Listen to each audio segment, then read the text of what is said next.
Good morning everyone. নমস্কার, আমার নাম ফাল্গুনী বক্সি। আমি এনসিইআরটি সিবিএসই ক্লাস 6 to 10 ছেলেদের ঘরে পড়াই। আমি আমার ছেলেদের কিভাবে পড়াশোনা করাই বা আমার নিজের ছেলেকে কিভাবে আমি পড়িয়েছি সেটা আপনাদের সামনে আজকে আমি তুলে ধরছি। সুতরাং পার্ট 1-এ আমি 7 to 10 ক্লাস ছেলে মেয়েদের কীভাবে পড়ানোর অভিজ্ঞতা সেটা আমি আপনাদের কাছে বলেছি। এবার আমি বলবো নার্সারি, কেজি 1-2 এই 4টে ক্লাসে ছোট বাচ্চাদের কীভাবে পড়াতে হবে। Good morning, Falguni Bakshi. এই ক্ষেত্রে বাচ্চাদের ভবিষ্যৎ কিন্তু সংসারে মায়েদের উপর পুরো নির্ভরশীল। মাদের একটু হার্ডি হতে হবে এবং স্টাউট হতে হবে। সুতরাং মাদের আমি রুটিনের কথা বলছি, আপনাদের একটা রুটিন ফলো করতে হবে। সেই রুটিনটা শুধু একদিন দুদিন না, আপনাকে যতক্ষণ না আপনার বাচ্চা ক্লাস 3-4 অবধি উঠছে ততক্ষণ কিন্তু আপনার ততদিন পর্যন্ত আপনাকে সেটা ফলো করতে হবে। কেমন? সুতরাং যখন আপনার বাচ্চা নার্সারিতে ভর্তি হলো তখন থেকে আমি বলছি আপনাকে একটা রুটিন ফলো, মানে সকালে ঘুম থেকে উঠে ওয়াশিং করে ওয়াশরুমে গিয়ে আপনি একটু গরম জল মধু কাগজি লেবু দিয়ে খেয়ে নিলেন। আর্লি ইন দ্য মর্নিং ঘুম থেকে উঠতেই হবে আপনাকে। খেয়ে নিয়ে আপনাকে মাস্ট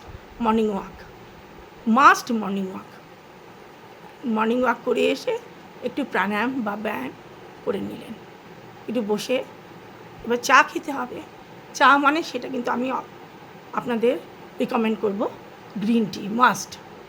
গ্রিন টিতে কী হয়, শরীরের নার্ভগুলো ভীষণ অ্যাক্টিভ হয়ে যায়।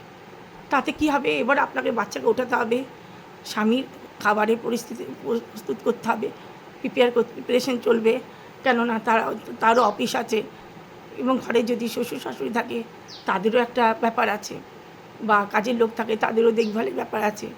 এরপর আপনাকে বাচ্চাকে উঠাতে হবে। উঠিয়ে নিয়ে আপনি বাচ্চাকে ব্রাশিং করিয়ে ব্রেকফাস্ট করে তার টিফিন রেডি করে দিলেন, এবং পড়াশোনাটা কিন্তু তার আগের দিন আপনাকে কমপ্লিট করতে হবে। বাচ্চাকে স্কুলে ইউনিফর্ম পরিয়ে ড্রপ করে দেন, তারপরে কথা বলছি আমি। এরপর আপনি খুব তাড়াতাড়ি ঘরের রান্নাটা ব্যবস্থা করে নিলেন। টাইম ম্যানেজমেন্ট কিন্তু আপনার উপর ডিপেন্ডেন্ট। আমি কতক্ষণ রান্নাঘরে থাকবো এবং কতক্ষণ থাকতে হবে সেটা কিন্তু আপনাকে করে নিতে হবে ছেলে আসা পর্যন্ত। এরপর ছেলে এসে গেল, তার মানে আপনার স্নানও তখন হয়ে গেছে, স্নান এবং লাঞ্চের প্রিপারেশন হয়ে গেছে। ঠিক আছে, ছেলে চলে এলো স্কুল থেকে, তাকে একটু রেস্ট নিয়ে তাকে গ্লুকন ডি বা গ্লুকন সি একটু খাইয়ে দিলেন, তাকে একটু রেস্ট নিয়ে। এবং একটা কথা বলে দিচ্ছি, যদি গরমকাল হয়ে থাকে ছেলেকে কিন্তু স্নান করিয়ে স্কুল পাঠাবেন, এবং যদি শীতকাল হয়ে যায় তাহলে নিশ্চয়ই তখন উইন্টারে আপনি ছেলেকে এসে চান করাবেন। এবং মাস্ট বডি ম্যাসাজ, তেল দিয়ে ছেলের মাথায় তেল দিয়ে ছেলেকে চান করাবেন। স্নান করিয়ে ছেলেকে একটু খাইয়ে দিলেন, একটু লাঞ্চটাই করিয়ে দিলেন। 12টা প্রায় বেজে যাবে। ওকে, দেন আপনি ছেলেকে নিয়ে বসলেন। কী করবেন, এবার হোমওয়ার্কটা করে নেবেন। স্কুলের যে সাবজেক্টগুলো হোমওয়ার্ক দেবে, first you have to do that. আপনাকে হোমওয়ার্ক করতে হবে। হোমওয়ার্ক করে নিয়ে আপনার ছেলেকে একটুখানি কিছু খাইয়ে, 2টো বিস্কুট বা জল খাইয়ে আপনি ছেলেকে ঘুম পাড়িয়ে দিলেন। ঠিক আছে, 1 ঘন্টার মধ্যে মোটামুটি বাচ্চা ছেলের হোমওয়ার্ক হয়ে যাবে। এবার একটা ডেটের সময় আপনি লাঞ্চ করে নিয়ে তার সঙ্গে আপনি ছেলেকে সঙ্গে শুয়ে পড়লেন। এবার আপনার কাজ হলো, 1টার সময় শুলে আপনাকে 3টের সময় উঠতে হবে। 3টের সময় উঠে 3টে থেকে 5টা আপনি স্কুলের পড়াগুলো করে নিলেন। ঠিক আছে, স্কুলের পড়াগুলো করে নিয়ে আপনাকে এবার তাকে একটু সাপার খাওয়াতে হবে। সাপার খাইয়ে তার মানসিক শারীরিক বিকাশ দরকার, শুধু পড়লেই চলবে না। বাচ্চা ছেলে অবুঝ, আনরিজনেবল, সে বুঝতেও পারবে না। সুতরাং তাকে নিয়ে যেতে হবে খেলার মাঠে, এবং সেও কিন্তু একটা ইচ্ছা প্রকাশ করে মাকে, যে আমাকে মাঠে নিয়েই চলো, আমাকে পার্কে নিয়েই চলো, আমি বন্ধুদের সাথে খেলবো। এটা কিন্তু তাদের মনে একটা ইচ্ছা থাকে এবং সেটা কিন্তু আপনার কাছে প্রকাশ করবে এবং সেটার জন্য আপনাকে তৈরি থাকতে হবে।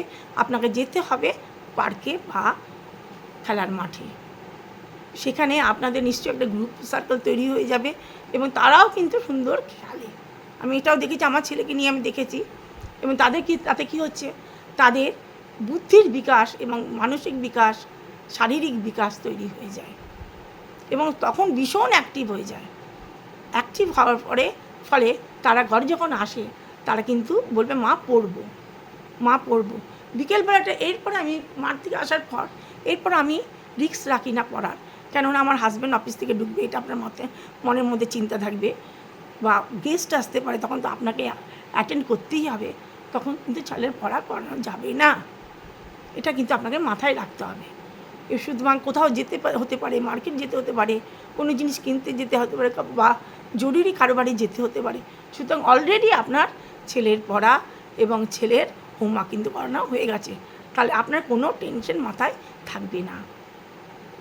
এটা মাথায় থাকতে হবে। এইভাবে যদি আপনি রুটিন ফলো করেন, নিশ্চয় I am sure you will achieve your goal, you will reach your destination এবং আপনার ছেলের ভবিষ্যৎ নিশ্চয়ই ব্রাইটার হবে। Thank you very much. নমস্কার। ওকে।